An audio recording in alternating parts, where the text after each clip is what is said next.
dooree Kaolack c'est naturel et c'est normal mais surtout biñ ko dooree dañu bëggoon màggal ñun waa taxaw doyen Jokal Gadiaga Jokal suñu mag la suñu kilifa la quand on a fait nos choix yombul woon c'était pas évident mais il est venu jàppale ñu gunge ñu xelal ñu te ba léegi kenn mënu ko ci moo ci mën ñëpp il a 25 ans vraiment et c'est comme ça qu'il se comporte mais surtout Kaolack c'est le Sine Saloum et le Sine Saloum est une des régions locomotives du Sénégal.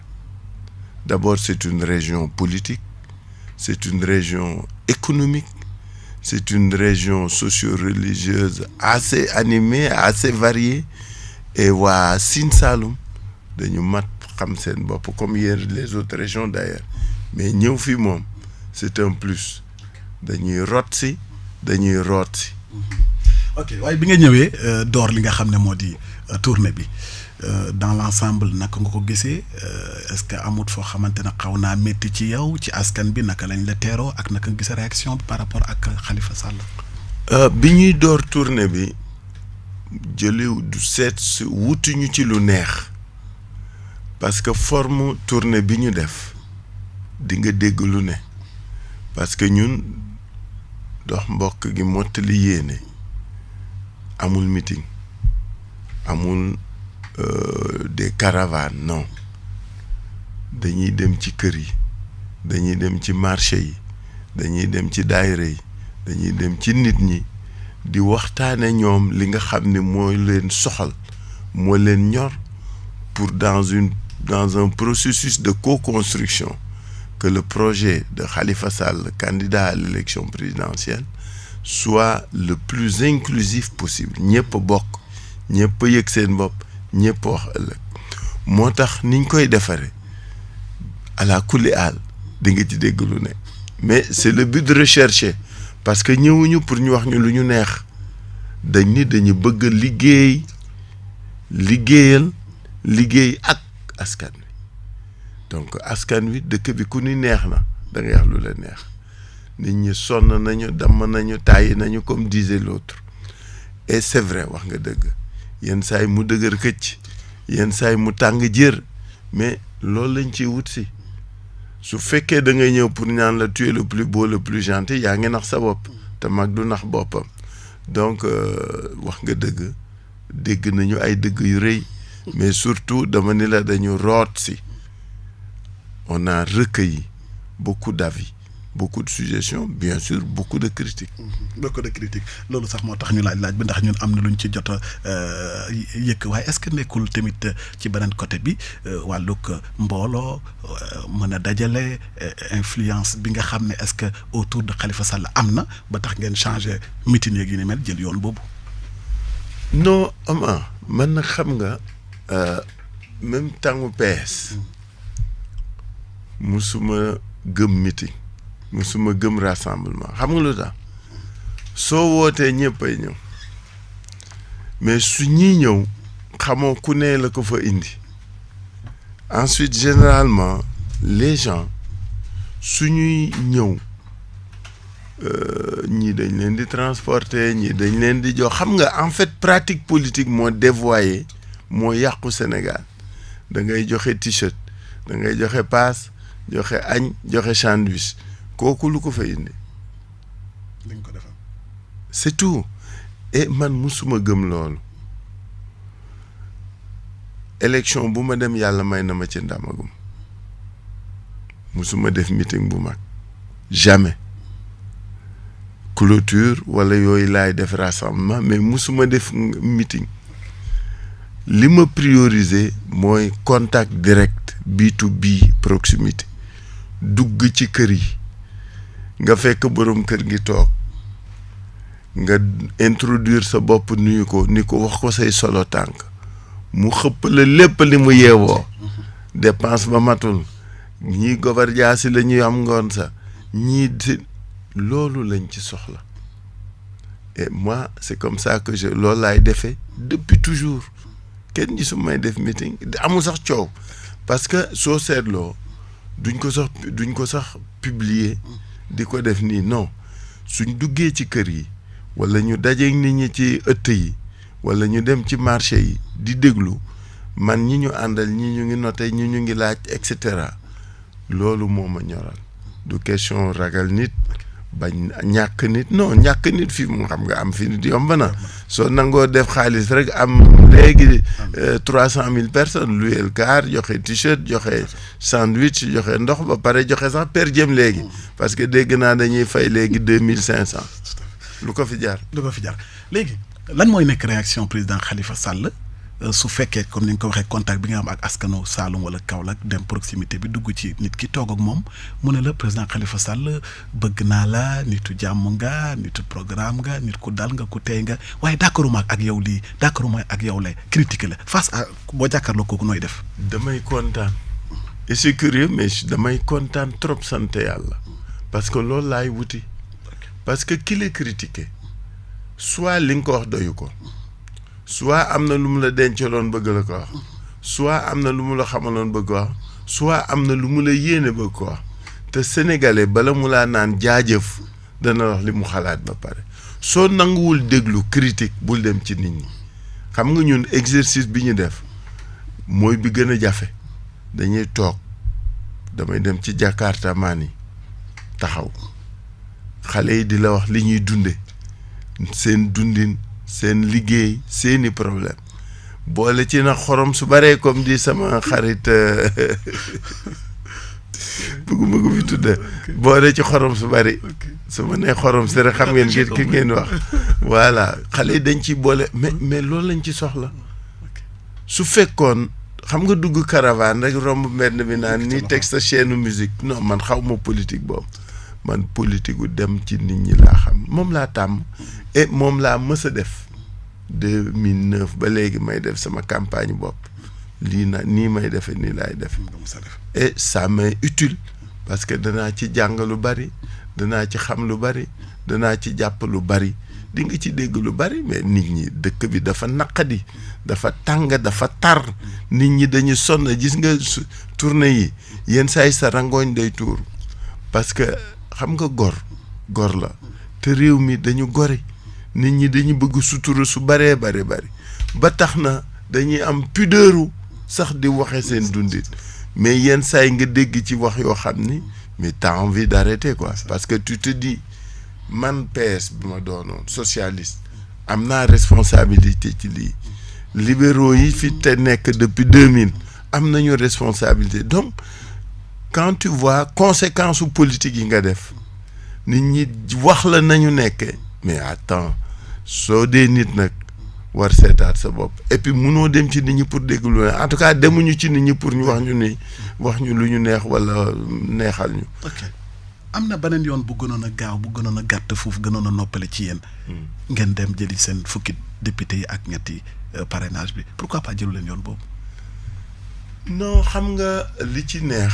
mooy ñun dañu ne parce que parrainage politique la exercice politique la bu rëy exercice politique boobu il faut que nga di ko nangu def dem wax ak nit ki xam nga ça revient toujours au même wax dem ak ci nit ñi parce que kii dem bureau de vote là c'est pas les députés c'est les gens qui votent donc vaut mieux nga door mu metti léegi saf sàpp diis gann que ngay xaar ba non donc nous on fait les deux parrainages on fait les deux parce que loolu la ñu loi bi may donc ñu ngi def parrainage citoyen et suñu député aussi daañu parrainer donc amul problème mais bii daal man moo am sama faveur parce que lii moo may ma dem ci nit ñi wax ak nit ñi di discuter ak nit ñi et le moment venu on prendra un choix ma fàtte wax sànq ne bi may ñëw Kaolack naam ñi sosoon PS ñu ngi fi mais dama amoon nit koo xam ne sama papa la muy Ablaye Diack ñëpp xam nañu les relations particulières étroites fortes et sincères yi amoon sama digganteeg Ablaye Diack su ma ñëwee ba fii bi ma jëkkee ñëw dem naa fa bii demaguma fa parce que defaguma commune bi mais à chaque fois que ma aw fii danaa seeti famille am seeti njabootam parce que daf ma defoon doom def ma xarit féete bi d'ailleurs c'est pourquoi projet bi jeunesse socialiste yi am pour créer la fondation Ablaye Diack hommage bu rëy la pour lui en tout cas je suis partant et j'y adhère mais dem ci nit ñi rek Omar. politique daal nit ñi la. demal ci nit ñi waaye aussi gis nañ nga dem ci ñeneen par rapport bi nga ñëw ci tournée bi yaa ngi ci département bu Kaolack yaa ngi neew Nioro yaa ngi war a commencer commune bi mais kilifa diine yi aussi gis nañ pàcc bu am solo yaa ngi woon démb ci Kossy ak yeneen en fait ban importance nga jox. waaw xam nga kilifa diine yi moom man dama ci am ngëm-ngëm peut-être bu wuuteeg ñu bari d'abord jullit laa gëm yàlla. jullit boo xam ni dafa yaroo ci dafa doon doomu jullit yaroo ci catholique yi yàlla may ma donc ma am ñaari chance yooyu dunde diine neneen même su fekkee jullit la loolu moo tax ma gëm ni Sénégal réewum gëm-gëma ci ne fii ñëpp croyant lañu ñëpp gëm yàlla animiste yeeg ñëpp ça dépend ku nekk nooy toppe yàlla noo koy jaamoo suñu société fii mu toll Omar on est à un tournant dangereux et important parce que les influences extérieures yi am nous sommes Sénégal li ko wër c'est un cercle de feu boobu su ngeen xoolee lu bari li ci yëngu mbirum diine la parce que faut pas que ñu ragal wax ji cercle boobu démocratie bu manqué la cercle de feu boobu démocratie bu manqué la cercle de feu boobu aussi des peuples qui souffrent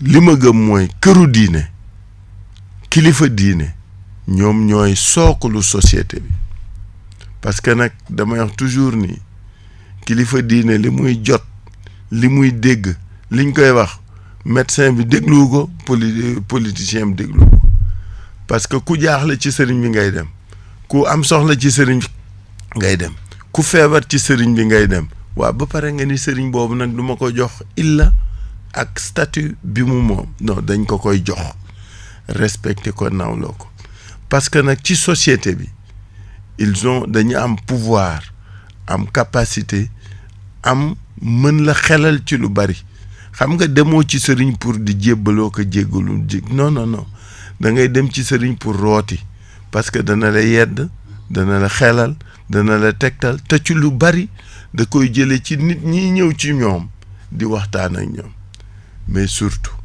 saa yu mettee Omar ñu dem ci sëriñ si lu tax sëriñ si waxuñu lu tax sëriñ si defuñu lii su neexee nag xam nga sama gars yi ñun ñëpp rek ñu di fëyi mais saa yu mettee pour que xalifa bi waxul pour que sëriñ bi waxul et cetera donc ils sont importants nous sommes un peuple de croyants dañu gëm yàlla muy sëriñ l'islam muy di jàngu bi ñëpp laa wax su ma nee sëriñ man damay boole jullit yi ak catholique yi ñoom ñëpp dañu am rôle dañu am place nañ leen ko jox parce que c'est de vrais régulateurs sociaux c'est de vrais régulateurs donc dem ci ñoom pour ñun njëriñ dong lañ ci am. am na solo njëriñ dong lañ fa am gis nañu ko ak témoignage bi nga xam ne le xalif général bu des Mourides defoon na ko jëm ci yow ci par rapport ak màggal geeg yi ni mel kon fa ngeen di def yett boobaale da ngeen di ñaan waaye tamit ngi sàkku kàddu yoo xam ne xaj na dana tax taalibe yi bref jublu ci yéen ok ñu continuer. yaa ngi bërxal li sëñ Mountakha yàlla na fi yàgg te wér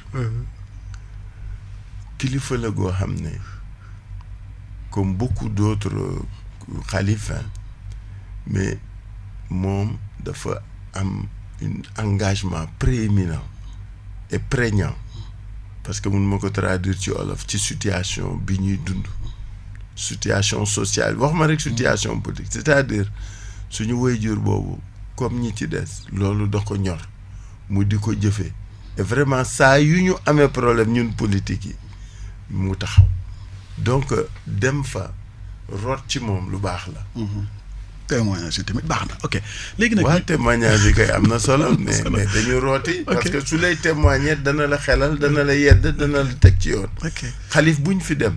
xalif yeeg sëriñ yi ak représentant xalif yi kuñ foofa dem rek. lañ fa wuti mooy. ñu yedd ñu. ñu tegtal ñu teg ñu ci yoon. ok léegi nag constat bi ma def.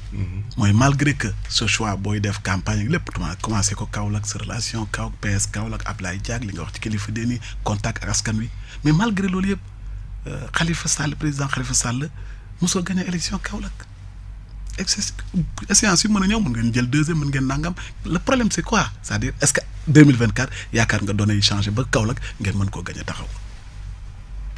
Kaolack comme beaucoup d'autres vieilles cités politiques dañu complexe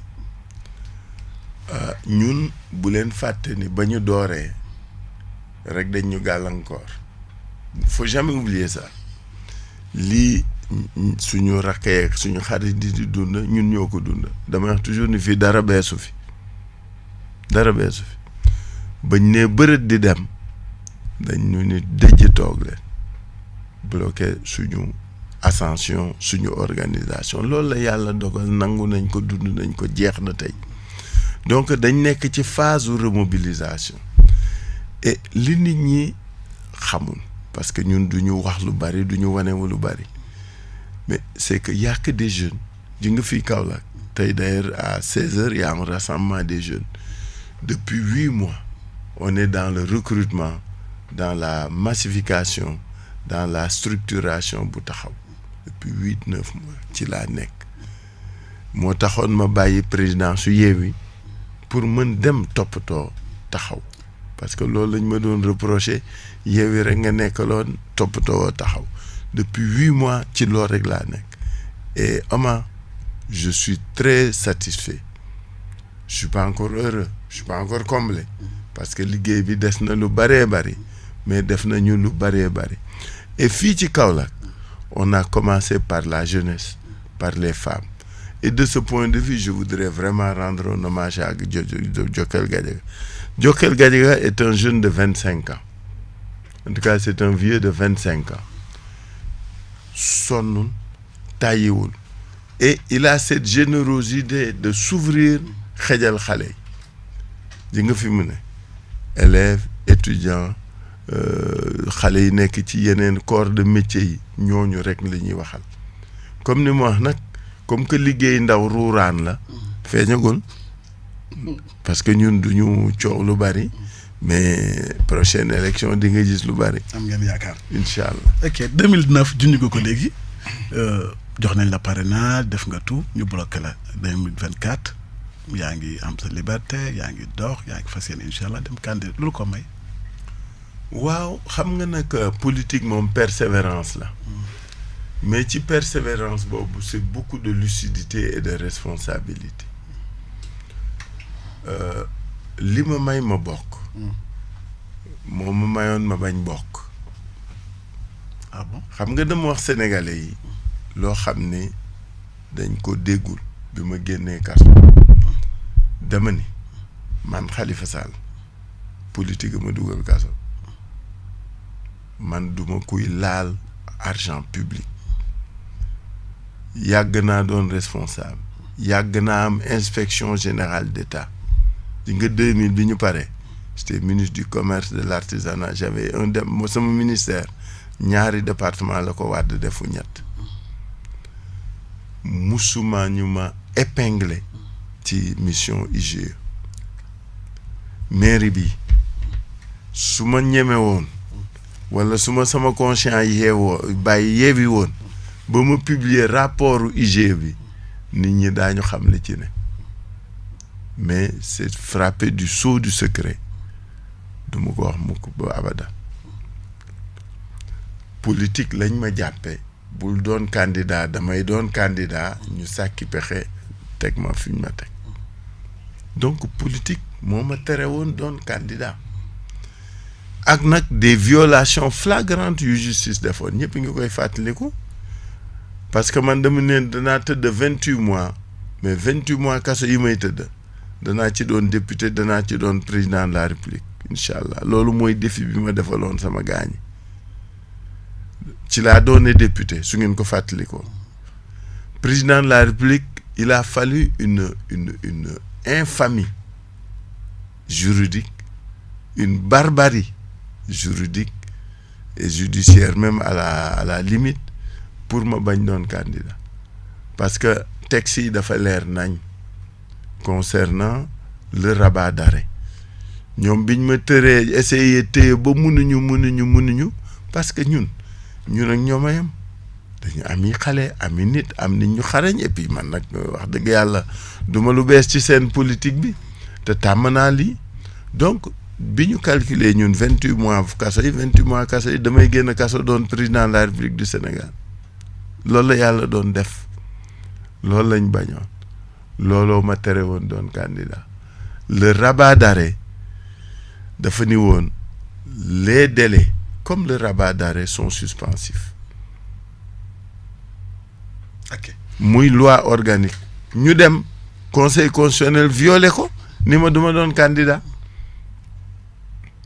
donc politique moo ma tere woon doon candidat depuis bi ma génnee kaso man maa ngi opposition depuis 2000 je crois que je fais partie des plus vieux opposants 2000 ba léegi maa ngi opposition 2000 ba léegi mandat yi ma am yëpp je les ai eu comme opposant nekk naa député nekk naa maire nekk naa lu ne comme opposant 2000 ba 2024 bi maa ngi opposition alors mais li ma nekk kaso lépp li ma gëm mooy day am temps wu xeex am temps wu waxtaan et le Sénégal loolu la mës dundee y a une alternance de ça tangu Senghor ba léegi ñun ñuy doomu Senghor mu ni Sénégal pays du dialogue mais waxuma loolu muy Abdou Diouf muy Ablaye Wade muy Macky Sall ñoom ñëpp ku ci nekk à un moment donné bu réew mi yëngoo bu situation yi jaxoo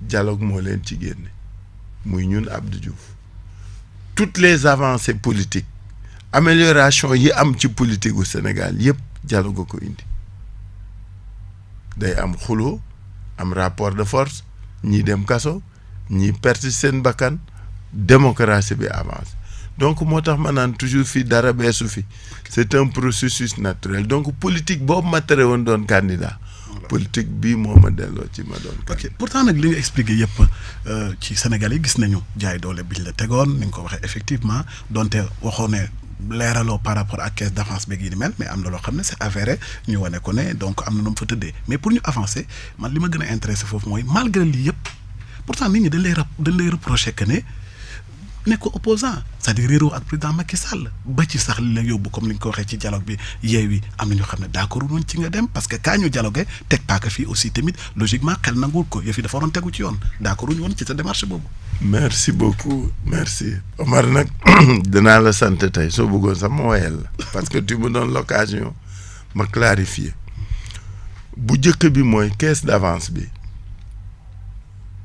man maa def choix ni duma ci wax caisse d'avance mi ngi exister depuis ville de Dakar existé 1800 ba léegi caisse d'avance les fonds politiques la vie moo fonds politique u mairie Dakar moo jiitu état du Sénégal loolu la ñëpp war xam ñaareel bi 1960 ba léegi ba bi ñuy sama histoire bi di am fonds politique dafa exister tout à fait loolooy dëgg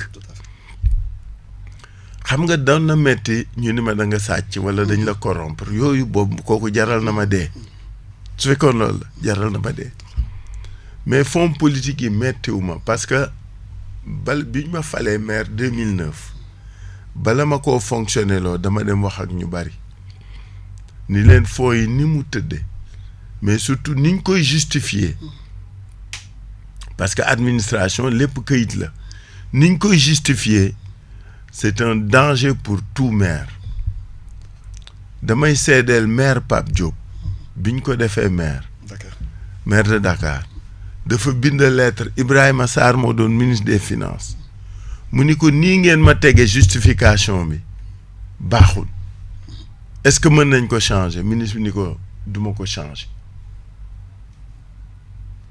te ñun xam nga du maire bi mairie démembrement état la état mooy déterminer modalité ak principe bu fonctionnement wu mairie su ko gouvernement bi changé wul mun ñu ko changer donc Pape Diop bind lettre ñu ne ko dem na mais li may dëggaloon Pape Diop c'est que man je suis avec Mamadou Diop dans la mairie de Dakar xam naa ni mu doon demee am na ku ñu doon tuddee Fall Manda waa Dakar yépp xam nañ ko parce que mu nga doon séddale xaalis bi te man may doomu Mamadou Diop xam ne may liggéeyee Abdou Diouf ñoom jàngal ma liggéey xaalis bu ma joxe rek dërëm bu ma joxe Omar bind naa ko parce que du sama xaalis c'est de l'argent public fonds politique yooyu da doon servir dépense de sécurité et de sûreté du ma développer mais ñi may dégg xam nañ li may wax dépense politique ak dépense sociale su ma bàyyi woon xale yi ñu ma yóbboon leen yóbbaaleel kaso pourquoi procès bi ma ni nañu génnee xale yi ñu ñibbi man ma des fa bon doom neex ndeyam bon boobaa ñu am vrai procès mais xale yooyu ñu yóbbaale ñoom Mbaye Touré ñoom Yatma Diaw ñoom Yaya Bodian mi ci ñàkk ba kanam yàlla na ko yàlla yërëm ñoom madame Samb ñooñu ak Makhtar Diop ay otage lañu même les percepteurs yi ñu wax loo ay otage lañu mais surtout man li ma xam ci état fonds politique li ma ci séq ak nit du ma ko wax mukk parce que du loolu mooy kii bi raison maintenant question bi nga laajte parce que dama bëggoon mu leer foofu su fekkoon dañu wax ne dama sàcc xaalis wala yooyu boobu dana metti mais bon comme que rapport bi waxul ni sàcc naa amul corruption amul détournement amul mal gestion au contraire ji nga bis mu génne woon rapport bi nit ñi daañu tiit politique ak dialogue bi Yewwi ñu ni lu tax ak Yewwi xam nga dama jiite Yewwi dox ci lu bare bala moo sosu ma jiite ko ba ma décidé ni damay campagne ma ba ko man maa ba président su Yewwi kon kenn jëlewul la fa président su Yewwi jamais man maa bàyyi président su Yewwi parce que dama gëmoon ni munoo doon candidat ba pare di jiite mbooloo te comme que Yewwi dafa ni woon su ñu ñëwee élection présidentielle ku nekk da ngay bàyyi li sa baay man moralement au plan éthique mënatuma gis sam bopp ma doon candidat di doon président Yewwi moo tax réunion laa leen woo ni wax dëgg yàlla wóolu woon ngeen ma mais dama bëgg a yebbeeku pour dem ñu teg Habib Sy président man ma dem mottali ji yéene dox mbokk ban façon dem définitivement wala ba léegi yaay yéen a ngi fi non ma bàyyi président su Yewwi non Yewwi ñun génnuñu ba léegi yaa ngi fa ñun génnuñu ñaari thèse fi am ñii nee nañu dàq nañ ñu mais xam nga man Yewwi sax dama dem ci bëggatul wax xam nga bëggatuma jax parce que texte yi quand même ñun ñoo ko bind sama benn frère Boubacar Camara moo jeexal bind question yi amoon litige surtout ci élection locale yeeg yooyu sama beneen frère Cheikh Bamba Dièye bind la ca des ñoom ñaar ñoo ko jeexal mais la ñu bindoon ci charte bi lu leer la mais yooyu débat yooyu weesu nañ ko parce que xam nga fi mu ne na du ñu langaamu ci Yewwi fi ñu toll askan wi la ñuy seeti surtout que Yewwi am na léegi 6 candidats 6 Ousmane Sonko Habib Sy woon léegi defe naa 7 la sax mais bañuy man ba may dem 5 candidats la woon donc amul du loolu mooy problème maintenant demub dialogue dañu bokk ñun F24 bokk Yewwi F24 remplacé FNR ba dialogue di am ak léegi ñun musuñu tardé benn dialogue dama la wax ni année 90 2000 dialogue yi fi am yëpp man ma nekkoon PS amul dialogue bu ñu raté mais ñun depuis bi ñu amee taxaw man dem naa kaso ñu dialogue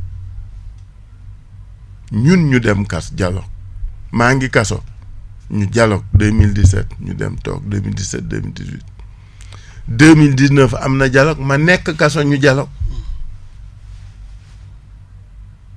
donc dialogue bi man lu ma gëm la parce que comme acteur politique gis naa ni bépp avancée bu ñu am rek ci dialogue lañ ko amee bépp problème bu ñu réglé ci dialogue lañ ko réglé man damay dem dialogue et j'ai dit aux gens je l'assume parce que dara rien ci texte Yewwi terewuñu ñu bañ dem dialogue amul amul même bu fekkee du seen intérêt wala boog pour rey kenn ci yéen la kooku sa gisin la xam nga ba ñu demee ca dialogue ba xam nga dialogue kenn mënu ci rey kenn xam nga lu tax dialogue bi ni mu demee ñëpp ngi doon déglu ñun ña fa nekkoon nag ñeen ña fa nekk ku nekk amoon nga fa sa nit commission politique gu dialogue bi lu ñu fa waxtaanee ak lu ñu fa wax rek man li ma gëmoon bi may dem dialogue maa ngi ko waxee ca présidence de la république session d'ouverture laa ni juróomi poñ a tax ñu ñëw ci dialogue bi juróom bu njëkk bi mooy troisième mandat ñaareel bi mooy élection inclusive ñéppay bokk ñetteel bi mooy ñu changer L57 des modifications de la loi la mooy code électoral bi li nga xam ni day tere nit ñi bokk donc 57 29 30 31 parrainage bi nañ ko oyofal ba parrainage bi bu mu doon luy tax ñuy segg candidature détenu politique yi nga xam ne mat na léegi 700 nañ leen génne ensuite toutes les lois yi nga xam ne day tax ba ñuy tëj nit facilement ay article 80 tout ça nañ ko changer juróomi poñ yooyu laa fa wax publiquement na bu ma ko kenn ñëpp Sénégal ñëpp dégg ma bi ñu demee waxtaan nañu mais dialogue la tudda dañuy waxtaan nëbbutuwuñu làqatuwuñu lii dañ ciy d'accord ñu valider ko lii d'accord uñu ci ñu continuer di ko waxtaane malheureusement L57 ak L29 ak yooyu gars yi bëgguñu ko laal amul consensus su amul consensus dañuy génne ñu espérer woon ci président Macky Sall mu def des avancées puisque juboowuñu il a suivi les conclusions du dialogue donc loolu mooy li ne foofu fan la fa waree nekk dama bëgg ñu wax ma rek man bis bu ñu ma waxee ne dañu war Yewwi wala dañu war nit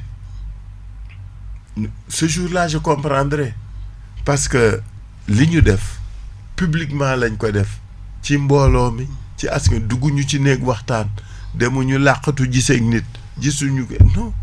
mais est-ce que sa juróomi ponk yooyu yóbbu woon la est-ce que am nga ci satisfaction est-ce que def nañ ko vu que am na yeneen dialogue yu fi amoon te le président respecté wutu ko décision. oui non président kay ma la moi président bokkul ak Abdou Diouf dafa ne woon 92 lu ngeen d'accord rek ma def ko mais li taxoon 92 neex mooy ku nekk ci ñun pouvoir laa nekkoon ak opposition dañu bëggoon juboo c'est le seul dialogue où bi ñuy pare sur toutes les questions juboo nañ moo tax bañ ci juboo Abdou Diouf ni buñ ci laal virgule yéen koy fàttaliku bii président bi dafa ni su ngeen jubooyee ma def ko su ngeen juboowul j'apprécierai parce que nit ke da nga koy seedeel dëgg xam man dama bëgg ñuy waxante dëgg parce que politique bi neex na mais léegi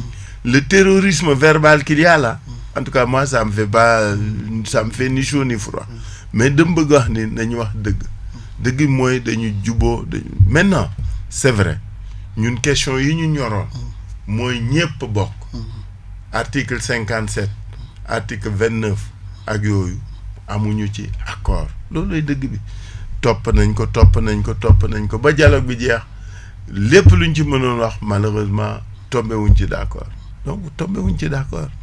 donc loolu dama bëgg mu leer askan wépp xam ni kenn mënul woor kenn texte Yewwi moo ne suñu demee ci élection présidentielle ku nekk na bayali baayam aujourd'hui Yewwi am na 9 candidats mën naa la leen limer 9 c'est à 9 candidats parce que Yewwi léegi ñëpp candidat lañ waaw ñooñu xanaa dañu war Yewwi. ok léegi laaj bu tontu bi gàtt pour mu mën teg beneen laaj est-ce que président Khalifa Sall am nga yaakaar 2024 que taxaw ngeen gagné ko. incha allah je serai le prochain président de la République du Sénégal. Ah bon waaye au soir du 25 février 2024. yaay nekk président ci kàttanu yàlla ak ndimbalam. danaa ko doon. parce que xam naa ko mën naa ko j'ai été préparé pour ça. te askan wi rek ma soxal. ak liggéeyal Sénégal rek ma soxal. ok lenn moom dañ la koy nangul comme sénégalais yëpp te amul sax sikki sàkk wàllu xam-xam ak homme d'état ak yi ni mel loolu sa affaire nangu nañ ko mais li tax ma laaj la laaj boobu dafa fu ma jëm ak yow. naka nga yaakaar gagné élection yi ci kaw d'abord PS bi nga xamante ne mooy sa cosaan ñu xam ko beneen fànn ba muy bu Tanor beeg ñoom Aminata yaakaaroon que peut-être ak tournant yi mën nañoo ñëw ci yow ñëwuñu resté nañ Benno ensuite situation bi ngeen am ca Yewwi que position ñenn gis-gis yi par rapport ak li nga wax noonu leeral nga ne doonte war amul bu ngeen ñàkkee peut-être quelques électorats foofu encore PS bii nii donc taxawu seul est-ce que yaakaar nga mun na am dara même à Dakar sax bi nga xam ne seen siège la est-ce que yaakaarul ne Dakar dana am ballottage par rapport ak Benno ak yeneen gi. Omar nag sa calcul bee tuuti waay xam nga su fekkoon loolu rek la demee. soxlawul ñuy doon candidat. ok non. élection présidentielle leneen la. c'est la rencontre d'un homme avec le peuple. man Khalifa Sall maay jaayu. man Khalifa Sall maay wax sénégalais yi ni mën naa doon président biy jubaale nit ñi bi taqalewaat xol yi unifier la nation réconcilier la nation rassembler la nation reconstruire l'État dalal xel yi fexe ba ñëpp serein fexe ba ñëpp dem liggéey surtout xale yi ak jigéen ñi kooku man wóor na ma ne ak ndimbalu yàlla mën naa ko j'en suis conscient et je suis préparé à ça donc loolu la may wax ak sénégalais yi la may def ak jotewul ak nag maintenant les problèmes d'appareil. parce que li nga wax yow. problème mu appareil. tout à fait. xam nga du ma wax nan laay defee kooku moom am réewoo ko sëriñ amoo ko xam-xam. mais ba ma la wax ne nan laay demee mais xam nga li ma bëgg a dalal sa xel ak xelu askan wi. dama ni je suis socialiste. waaw man Sall. je suis socialiste. loolu rek laa la mën wax. xam PS bu baax nag. xam socialiste yi bu baax nag. l'appareil du PS. Aminta suma mag la suma jigéen la suma xarit la. maa ngi koy nuyu sax soit dit en passant. il a fait son choix avec la direction du PS am nañ ci droit. kooku ñun su ñoo nekk fi xam man bokkutuma PS dàq nañ ma. mais socialiste moom laa doon. te man socialiste yi laay waxal. est-ce que xam nga fa ma waxee. voilà man socialiste laay waxal. yaa tiit yaa jaaxle man tiituma jàquma. am na fu yëf yi yegg daal. dama ne socialiste yi day votal socialiste. damay continuer di leen woo. Senghor ba léegi. on n'a jamais renoncé. dañuy teew dañuy bokk dañuy fekk. gunge ngeen ba pare. léegi nag ñun ñoo aye. léegi leer na. dégg nga lim la boobooy bu njëkk bi Yewwi. l'électorat de Yewwi. Yewwi ñun ñëpp dañu d'accord. c'est dans les textes. élection présidentielle du élection Yewwi. tout à fait. amul candidat Yewwi. la preuve gis ngeen ko. est-ce que da nga am est-ce que Yewwi dafa ne damay am candidat à l'élection présidentielle amul. xam nga bu ñu naxal xelu nit ñi. yi amul candidat Yewwi à l'élection présidentielle parce que texte yi dafa ne suñ ca tolloo ku nekk na bayali baayam ma wax la ni la fii ñu toll ñu ngi ci au moins 7 à 8 candidats et c'est normal kenn du leen ko critiquer kenn du leen ci ŋàñña li ñu waxoon nag mooy suñu demee ba premier tour jeex suñu demee deuxième tour nag le responsable de Yewwi ou le candidat de Yewwi mieux placé. le mieux placé ñu falal ko ñu voteel ko loolu lañ wax. ok eggaguñu foofu. yaa ñoo sama question nag man damay bëgg ñu yegg fa. buñ fa yeggee lan mooy nekk sa. laay politique la ñuy def ba booba. mais ma xam bu. déedéet Yewwi bu amee deuxième tour ndax Khalifa.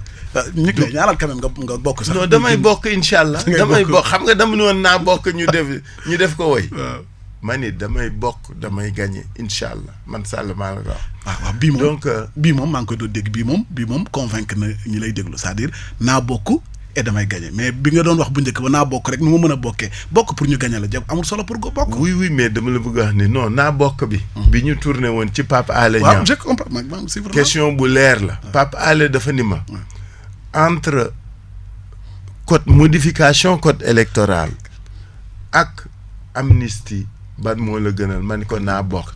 ñu def ko way wu raxas daye sax ma ree ci ba sonn parce que man xam nga politique dama ci tàmm dérision dama ci tàmm bashing xam nga naan bashing la attaqué xas la sas au contraire man ñoom dama leen sant xam nga lu tax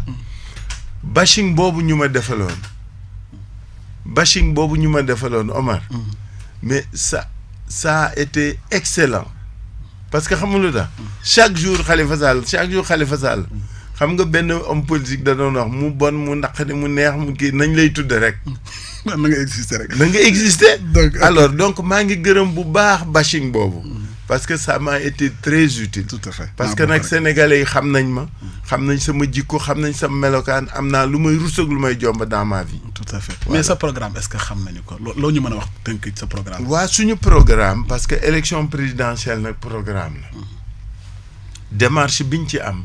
man Khalifa Sall xam naa fi ma jëm ak li ma yéene Sénégalais mais programme coalition bi ñu ngi koy togg c'est une co-construction moo waral dox mbokk mottali yéene bi. ok kon taxawul coalition ngeen gis nga li ma jàng depuis 8 mois yi nekk ci terrain bi dama kontaan bég parce que am na nu ma xamee woon Sénégal parce que nag man jeunesse socialiste la. Sénégal dama ko ripañ village par village commune par commune village centre par amul fu may dugg te mun ma fa fanaan wala aw ma fa nit fu ma dugg ci Sénégal mën naa fa fanaan mën naa am fu ma tëdd moo tax gisoo ma du ma dëkk hôtel du ma dëkk fenn fu ma dem ci nit ñi laay dëkk loolu laa xam loolu laa tàmm donc xam naa réew mi yàgg naa ko dox mais soxla réew mi nit ñi ñoo la ko gën a mën a wax Omar.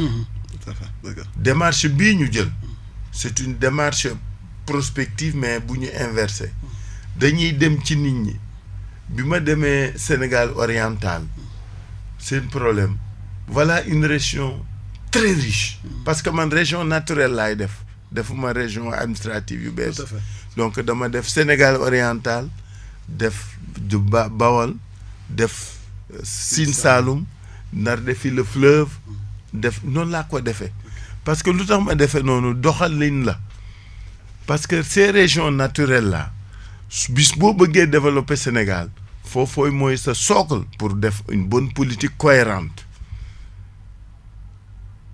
réew mi Sénégal fii mu toll Omar c'est le pays de tous les possibles yàlla may nañ lu ne gis nga suñu tàppee xol yi ba jubaat le nit ñi parce que boobooy bi jiitu suñu programme réconcilier la nation rassembler les populations fexe ba rancœur yi weesu c'est une démarche c'est une politique mais c'est une conviction partagée nga réformer état bi boobu ñun xam nga assises yi lañ demoon conclusion assises yooyu la ñu gëm mais dañ koy réactualiser dans certaines de ces dispositions parce que assises yi orientation principe ak mais surtout nañ ko defee woon ba léegi c'est actuel mais c'était en 2008 et on est en 2024 donc après 18 ans nag ou 16 ans il faut que am na yoo xam ne moom il faut nga yeesal ko adapté ko. justice suñu jaar ak yow. mais dans ces fonds non moom laay wax état bi. réforme justice. waay kooku moom bu na sa xel daal non lépp la ñuy réformer dañuy réformer état bi mais dañ koy réformer pour gën a ko rendre performant un état juste un état qui rassemble. Tout à fait. Un état qui est au service de la population. Okay. Et même gestion état bi gis nga ci politique yi ni politique yi naan taxawal politique économique mais même dans la gouvernance dañuy changer lu bari parce que ñun li ñu gëm il faut localiser le développement. ok ressources naturelles lu ngeen ci xalaat ak jeunesse bi lu ngeen ci xalaat pour seen programme. moom laa la bëgg a wax dama la bëgg a wax ni Sénégal c'est le pays de tous les possibles parce que dafa am ñaari atu yu rëy ba ci ñett bu njëkk bi mooy am nañu nation ñun nation lañu ñun am nañu état yooyu da ngay defaraat mais dañu am ñaari atu yu rëy te réew bu ko am rek war dem mooy yàlla dafa ñu baaxee ressources yu bari léegi am pétrole am gaz am zircon am suuf am lépp kooku ce sera au service du développement et des populations ay Dubaï ak Émirats ni ñu jebbee à partir des mêmes ressources du ñuy def du ñuy jaay war nañ ko mën et c'est possible ñaareel bi ñu am deuxième ressource mooy nos ressources humaines ndaw yi ak jigéen ñi muy ndaw yu góor ndaw yu jigéen xam nga faut pas que africains yi am complexe théorie yi ñuy servir mooy que ni démographie handicap la du dëgg profilu suñu démographie nga xam ni ay jigéen la mais surtout ay xale lañu à presque 60%. C'est un atout kooku kenn du ñu jox complexe ñun xale yooyu muy bu góor bi muy bu jigéen bi ils vont être le tremplin bi nga xam ne ci la ñuy wéeru pour construire suñu développement réew. qu'est-ce que ça vous fait boo gisee ndaw yooyu di dugg ci gaal yi di dee ci àll bi. ñun ñëpp dañu war def autocritique en tout cas ñun ñi nga xam ni bokkoon nañ ci gestion parce que su fekkoon jox nañu ndaw loolu li ñu soxla dañu jéggaani donc ñun ñëpp war nañ def autocritique dama ne képp ku fi bëgg doon président war nga tiit bëgg jël réew moo xam ni bëgg liggéeyal réew moo xam ni ña ca doon force yi ëpp solo waroon toog fii ànd ak yéen liggéey ñoo ngay gàddaay di dem nan la ñu mën a inverser situation bi ba ndaw yooyu gëm ñu toog ak ñun loolu ce sera le grand défi te mën na ne parce que réew mi am na ko mën na ko parce que li mu am soo ko joxee ndaw yi ci jàng ci xamle ci formation doo am problème. monde paysan bi muy baykat yi tey yaa ngi Saloum te kooku moom defe naa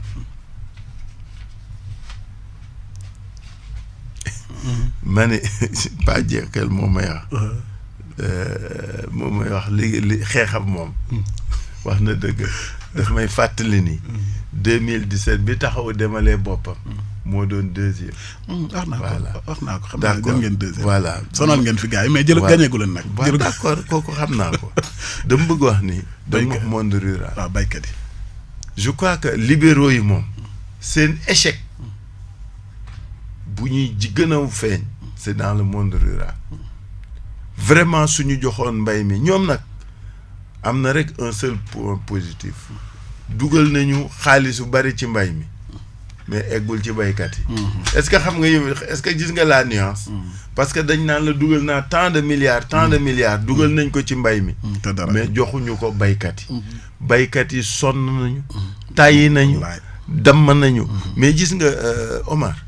sa bët day taa. sa rangooñ di tuuru. soo demee di wax ak ñoom.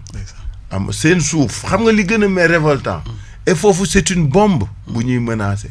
suuf si baykat yi doon liggéeyee lañ leen xañ d'abord. suuf si la ñu jotatul. ndox mi jotatuñ ko. engrais semence moom kenn waxatu ko sax. xam nga tàngu socialiste reprocher socialiste. lu nekk waaw loolu nangu nañ ne ko. mais nag foofu moom suñu bàyyi moom du sax benn li fi xew nii sabar gu tas la. dëgg la suñu man sama papa Kéba Cissé kii la woon. socialiste la woon baykat la woon. taxaw bi ko doon PS doon taxaw rek la. léegi nag ñu ñëw ci baykat yooyu tey rapidement gouvernement bi leen teg coono boobu tas nañu ko. président Macky Sall. Amadou Ba dañ ko reconduire. sa avis par rapport à ça looy xaar ci ñoom. rien. gouvernement yow dara nga ci dul xaar Amadou Ba. gouvernement bi defe naa président dafa juum en tout cas France bi nga xam ne ay premier ministre nekk nañu candidat kenn nekk ko ci candidat gagné est-ce que xam nga loolu. nekk candidat gagné surtout que bilan bee baaxul. amuñu bilan. seen bilan moo baaxul. xam nga seen bilan ñoom dañ nax safurla defar nañu pont. defar nañu tali defar nañu. BRT. mais nit ñi infrastructure bu jiitu ci réew mooy nit. c'est l'homme c'est l'humain lan lañ ci def. après 62 ans ci politique gu éducation ci politique gu formation. échec total la. ba léegi ay abri provisoire. maître yu doyul. maître yu ñu joxul conditions yi ñu war liggéeyee ñu ngi ci grève et cetera. politique de formation professionnelle bi def na ay ministère mais xam nga problème bi du defar ay structure problème bi mooy nga liggéeyal askan wi. liggéey ak askan xam nga défaut wu ñii. mooy dañu boolewul askan wi. ci conception yi. ak ci exécution bi. ñun foofu moom la ñu fas yéene corriger. mais devant l'appareil de Benno ak président Macky Sall est-ce que. mën nga mais président Macky Sall xam na ni mu bàyyee 3e mandat noonu la waroon yóbbaale njabootam ñoom du ñu gagné. ah bon incha allah. ah bon du mënuñu gagné.